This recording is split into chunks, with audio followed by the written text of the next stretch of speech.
Thérolie ou Pierre Entrée. Ça vous permet de voir ce qu'on a fait en 6 ans dans le bien vivre et vivre ensemble sur nos territoires.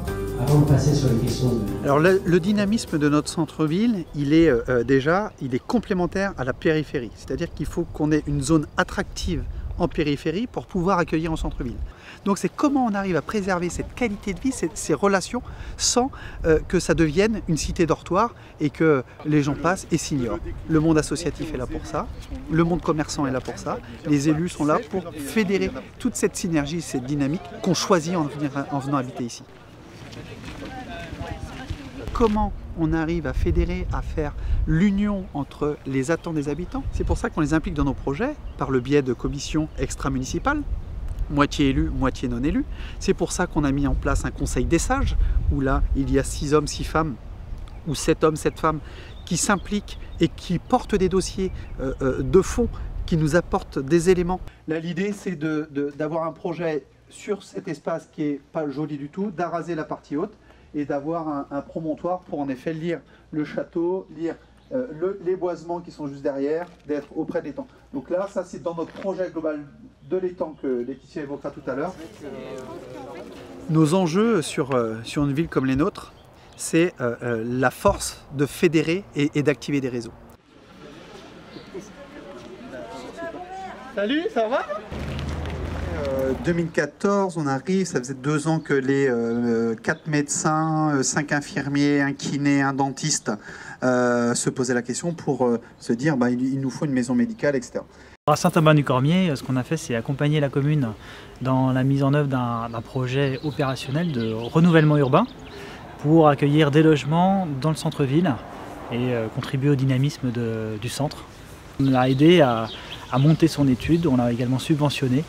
Et ça a permis de définir un peu plus précisément comment agir sur ce vaste îlot qui est l'îlot des Jardins, sur lequel on est ensuite intervenu en acquisition foncière et puis demain en travaux.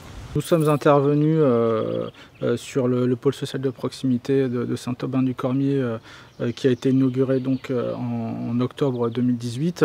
La chance qu'avait le territoire, c'est d'avoir à sa disposition un équipement déjà physiquement présent en plein cœur de bourg. Et donc l'idée derrière, c'était d'orchestrer, de mettre en lumière un projet qualitatif qui réponde aussi bien aux intérêts des habitants, aux usagers qui sollicitent les services sociaux. La maison médicale, le pôle de services de proximité à Saint-Aubin-du-Cormier, il fallait que ce soit en centre-ville, c'était impératif. Sinon, c'était un des contributeurs de la perte des commerces. Une fois qu'on a garé sa voiture sur le parking central, on peut tout faire. Ça préserve et ça fait perdurer nos centres-villes et nos commerces de centre-ville pour des dizaines d'années.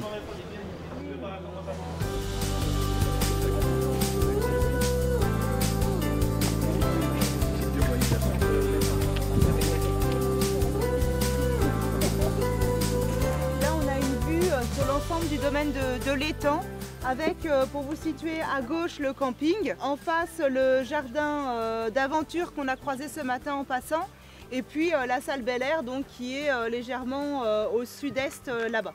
Un des objectifs effectivement de ce projet, c'est vraiment de créer des liens entre le centre-bourg et les infrastructures telles que l'espace Bel Air, qui est l'espace culturel, le cinéma. Et pour cela, c'est d'accompagner en fait les piétons, les cyclistes, de manière à permettre aux habitants de poser la voiture et de venir à pied et à vélo au cinéma ou au spectacle à l'espace Bel Air.